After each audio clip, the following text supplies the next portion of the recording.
Have you ever felt like you're drowning in a sea of emotions, with every wave crashing down on you and leaving you gasping for air? Maybe it's the constant barrage of expectations from others, or the pressure to be perfect. Whatever the reason, I want you to know that you're not alone, and that's exactly what we're going to explore today: the hidden roots of emotional overwhelm in our relationships.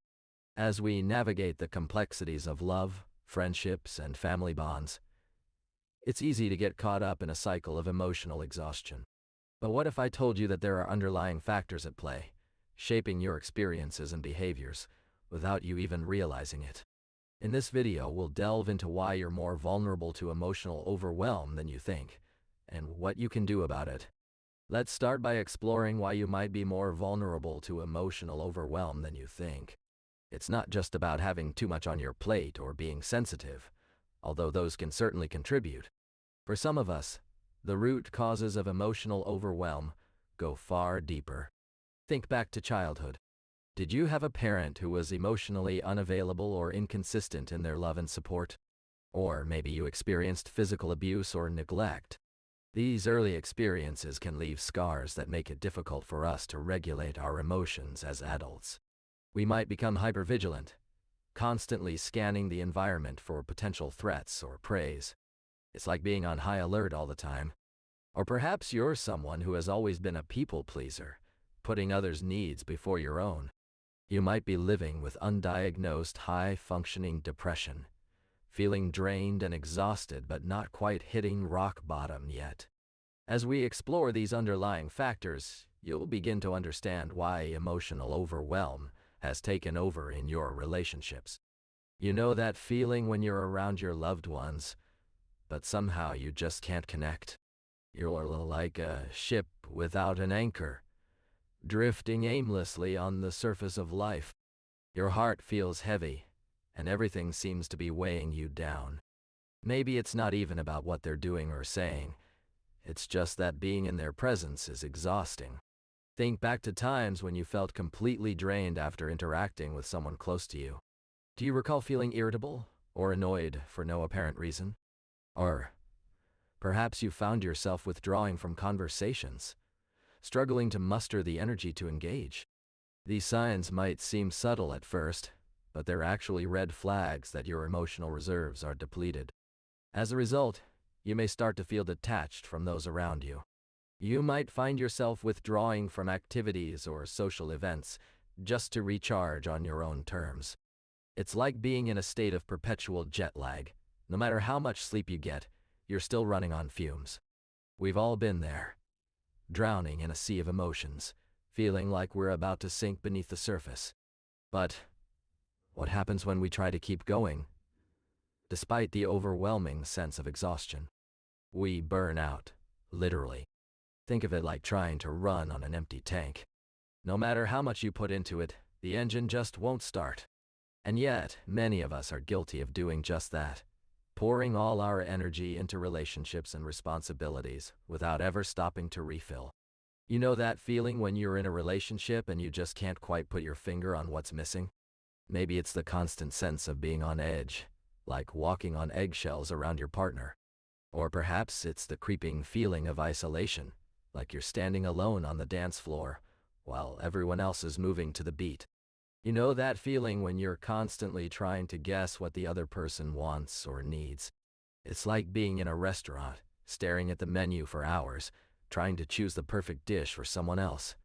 You start overthinking every little thing, worrying about making mistakes, and before you know it, you're lost in a sea of anxiety. This is the toxic cycle of people-pleasing, where we sacrifice our own needs and desires to avoid conflict or rejection. It's exhausting, isn't it? And it doesn't even help us avoid conflict. In fact, it usually creates more problems down the line. Think about it. When you're constantly trying to please others, you start to lose touch with your own feelings and boundaries.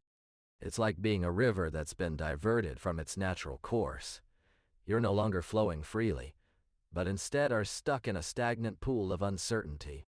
Breaking free from this cycle requires us to acknowledge our own limitations and learn to communicate more effectively.